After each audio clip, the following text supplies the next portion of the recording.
দরদ, রাজকুমার এবং তুফান, এই তিনটা মুভির একটা সিঙ্গেল পিকচার যদি আমাদের সোশ্যাল মিডিয়াতে চলে আসছে, সাথে সাথে সেটা ভাইরাল, মানে ভাইরাল তো হবে, এটা খুবই স্বাভাবিক, কিন্তু পুরো বাংলাদেশ যেন তোলপাড় করে দিচ্ছে। তো আমি একটা জরিপ করে দেখলাম যে এই তিনটা মুভি যে কোনো কিছু আসলে আমরা রীতিমতো পাগল হয়ে যাচ্ছি। কেন বলুন তো? এই যে কেন, এটাই হচ্ছে শাকিব খানের একটা স্ট্র্যাটেজি।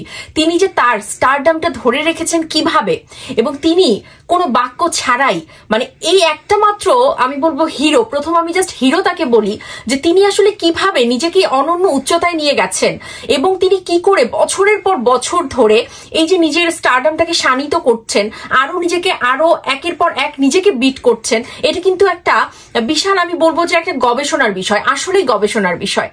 তো যাই হোক, আজকে আসলে আমি কথা বলতে চাচ্ছি তার এই তিনটা মুভির লুক নিয়ে। প্রথমত দরদের লুক দেখে কিন্তু আমরা পুরো দিশেহারা হয়ে গিয়েছিলাম যে এটা কি, বাট তারপর রাজকুমারের রিসেন্ট যে ছবিটা এই যে দেখতে পাচ্ছেন, মানে এক কথায় বরফের দেশে আমাদের রাজকুমার, জাস্ট অ্যামেজিং, চোখ শীতল করা আমরা ছবিগুলো কিন্তু দেখেছি। রীতিমতো ছবিগুলো সাকিবিয়ানদের মন কেড়ে নিয়েছে, কারণ এই প্রথম এত বড় স্কেলের ছবি হচ্ছে রাজকুমার, এবং এরকম একটা লোকেশন, মানে এরকম কোনো লোকেশন বাংলা সিনেমায় এর আগে কখনোই হয়নি, অবশ্যই হয়নি। তো এটা প্রথমবারের মতো বাংলাদেশ পাবে, এটা পুরোপুরি একটা নতুন টেস্ট। তো যেটা কিনা আসলে রাজকুমার আমাদের শাকিব খানের হাত ধরে আসছে, এটাই হওয়া স্বাভাবিক। তো আমার তো খুবই ভালো লেগেছে, আমি রীতিমতো দেখছি সবাই আমাকে ট্যাগ করছে, আপু এই ছবিটা কত সুন্দর। তো আমি বলেছিলাম না আপনাদেরকে, মনে আছে শাকিব ভাইয়ের সাথে যখন আমার দেখা হয়েছিল, এই ছবিগুলো এবং আরো কিছু ছবি আমাদেরকে দেখিয়েছে, এবং সাথে সাথে আমি বলেছি ওয়াও। তো এবার আপনারাও কিন্তু সেই ওয়াওটাই বলছেন। তো এরপরে যেটাতে আসি, তুফান। আচ্ছা, তুফানে আমরা কিন্তু বরাবরই রাফি ভাইয়ের মুখ থেকে শুনেছি যে আমি KGF 2 বানাতে চাই, বা আমি পুষ্পার মতো কিছু একটা করতে চাই, আমি জওয়ানের মতো কিছু একটা করতে চাই, আমি আমার মতো করে এই জিনিসগুলোর একটা মিলিত একটা জিনিস, আমি নতুন কিছু করব, এটা আমরা সবসময় শুনেছি।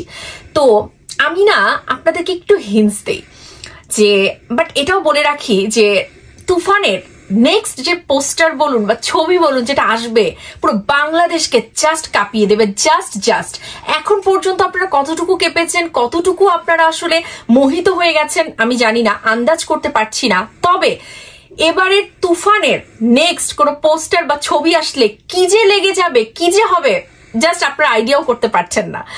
এবং জাস্ট এতটুকু বলি যে আপনাদের মনে আসলে কেমন একটা ছবি আঁকছেন বলুন।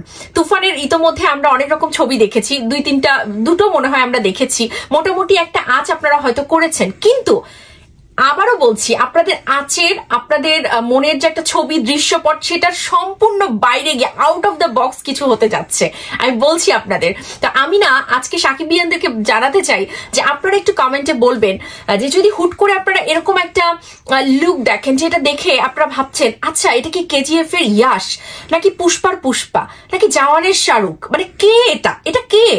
তো এই কেটা কে আসলে, এটা একটু মনে মনে আপনারা একটা ইমাজিনেশন করুন, এবং আপনারা কেমন লুকে আসলে তুফানে আমাদের গ্যাংস্টার শাকিব খানকে দেখতে চান, সেটা কিন্তু আজকে কমেন্টে আমাকে জানিয়ে যাবেন যে আসলে আপু এরকম চিন্তা করছি। যখন পোস্টারটা আসবে তখন কিন্তু আসলে আমি মিলিয়ে দেখবো যে দেখি কজনের আসলে চিন্তাধারার সাথে আমাদের পোস্টারটা মিলে যায়। তবে আবারও বলছি, ইতোমধ্যে বাংলাদেশে যা হওয়ার হয়ে গেছে পোস্টার নিয়ে, এবার যা হবে তা পুরো বাংলাদেশ সহ পুরো বিশ্বের যত বাংলা ভাষাভাষীর মানুষ আছে, সাকিব ভক্ত আছে, তাদের মনকে না জাস্ট নাড়া দিয়ে দেবে এবং পাগল করে দেবে, জাস্ট পাগল উন্মাদ হয়ে যাবে। আমি অলরেডি হয়ে গেছি।